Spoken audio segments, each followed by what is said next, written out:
Well, we want to welcome back into the program Brian King, business attorney with offices in both Augusta and Atlanta. Hi, Brian. How are you? I'm doing well, thanks. So you do a little of that I-20 commute sometimes, huh? Yeah, sometimes. Basically, yeah, just go there to meet with clients. So Yeah, well, in our previous segment, we talked about how to take an idea and to kind of get everything formalized and learn about cash flow and the kinds of advisors that you should have.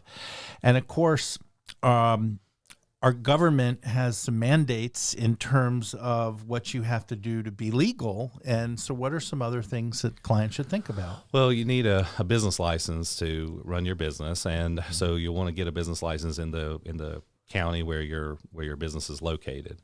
So, another thing that comes up a lot of times is if let's say you've got a business in Georgia and you want to operate in South Carolina, or you want to transact business in South Carolina. So what I'll do is I'll file a certificate of authority to do business in South Carolina for those businesses, and that'll be where the business in Georgia is going into South Carolina, going into the state to serve clients. That's where they would need that certificate of authority. If say people in North Augusta are coming over to Augusta to meet that business there, then they wouldn't need the certificate of authority in South Carolina. Now, legally, what if you're not licensed? What happens? Well, you could be fined. Okay. And that's typically what happens. So it's just business licenses are generally a money raiser for the community that they're in. Gotcha. So if you call if any business called the business license department and say, Augusta or wherever, they're going to say, yeah, you need a business license. And most of the time you do need one. I mean, now there are certain things, like if you're just holding real estate, and you're not leasing it out or anything, you're just holding real estate. That's not considered a business where you would actually need one. But most of the time you're going to need that business license. Okay.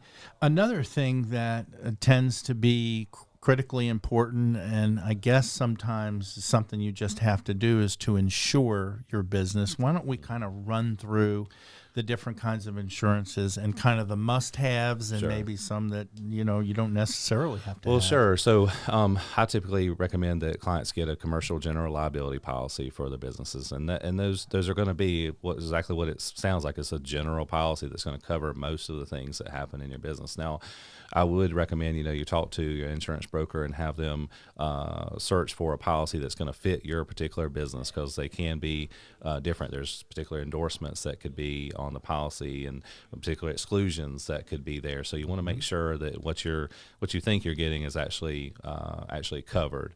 So just having that relationship with your insurance broker is going to be key there. So. Now, would that, so if someone owns a building, let's say, and they have customers coming on there, is that the type of insurance that protects them? Yeah, so a premises liability policy would be what you would want to. So it's going to cover slip and falls. Anybody that gets hurt on the property. You have invitees that you're inviting onto your premises, and so you want to make sure that you're protected.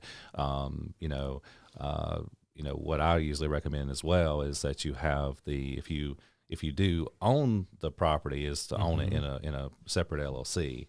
Now, a lot of times people are just leasing the property from their landlord, and so they don't have that option. But sure. And then I'm wondering, what are the rules and regulations for you to have workers' compensation? I mean, because it's for your employees. Right. So you have to have workers' comp so in Georgia, if you have more than 3 workers for you, then does you that have include to, yourself? It can include yourself, but you can also file a form with the government that would exempt you from needing it. So if you are so the owner doesn't actually have to take it. Okay. With the workers' comp, if you think about it, it's actually a pretty good protection for you. So if you have your workers on workers' comp, and they get hurt on the job, they're going to get that what the workers' comp provides for them, but it keeps you protected in the way that if they were to sue you for $20 million, they're only going to get what the workers' comp coverage provides. Right. So it does protect you as Yeah. well. I ask because we're bringing on a third person, including me. So that's real life for me. That's interesting. So I'll be speaking with my partner about that as well. Both of the two employees that I have or will have use their vehicle. One to make sales calls, and another one is writing stories. Do I need to provide some kind of coverage for them? Well, you may, because you want to talk with your insurance agent, but if you want to make sure that you do have coverage when they are doing when they're driving for the business. So you need to inform the insurance agent that yes, my employees will be driving their vehicles in service of my company, and because the way that insurance companies usually work is they're looking for ways not to cover you. So you have to have it specifically covered to be able to have the right coverage that you need. So so you would want to inform your insurance agent that you are going to have your employees driving their own vehicles. So talk to your insurance agent about the coverage for your employees if they're going to be driving vehicles or their own vehicles or your vehicles in service of the company. Now, umbrella policies are another consideration. First of all, can you define what that is? Yeah, I mean, well, an umbrella policy is just a policy that covers, it sort of overarches your underlying policy. So let's say your policy limits on your commercial general liability policy are, say, $1 million. You might get an umbrella policy that's going to cover up to $10 million, and it's going to cover from $1 million to $10 million. Right. Oh, that's fascinating. And the last part of insurance that you may not think about if you're in business is life insurance. Now, in my situation with Augusta Business Daily and my partner Larry, we've decided that if something happens to him or me, our wives would be part of it. But I could see the benefit of having some kind of coverage too. Right. So in most of my agreements with multi-member LLCs, so we've got multiple partners, the life insurance is good if, let's say, one person dies, and I have buy-sell provisions in my agreements. And so, like, for example, let's say one person dies, then if you would want to buy out that person, so you'd want to pay their estate for their interest in the business, but maybe the money is not there to pay it. Maybe the business hasn't gotten to the point where it has the money to buy that person out. So, but you can use life insurance as funding for that. So, say the company receives the proceeds from the policy after the person dies, or sometimes you can have the cross purchase where let's say there's two business owners, where maybe the other business owner gets the proceeds from the policy and then uses that to buy out the other. All right, throw you a little curveball. You've been doing this for 20 years, and I can't even imagine, probably hundreds of partnerships.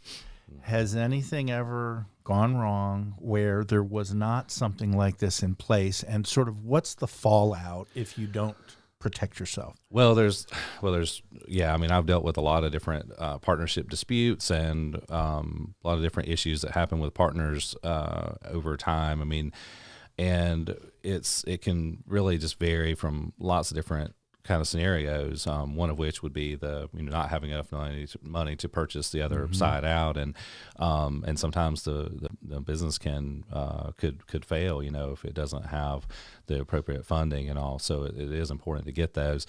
A lot of times, you'll have, say, someone who is provided the funding for the business, and then somebody else who's doing most of the work.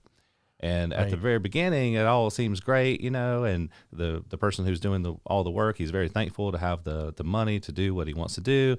But then later on, if, say, 5 years go by, and he's like, well, I'm doing all the work. Why should I be giving part of my money to this other person, right? Sure. And so they get into a dispute. But now sometimes what the resolution of that is to buy the other person out, and that sort of thing. But, sure. But yeah, there's I've seen a lot of good friends who become worst enemies over a business because it's like their baby. It's almost like a divorce. Yeah, right. Yeah, that's what they say about fighting over sometimes your work wife or husband, you spend more time with them, right? Than your real spouse. So I totally understand what you mean. Well, Brian's been through this a lot over the last few decades, and his website is businessattorneylaw.com, and he has a lot of resources for you. You can get in touch with him. He serves clients in Augusta as well as in Atlanta. And both Brian and I are so proud to be associated with Augusta Podcasts. Their website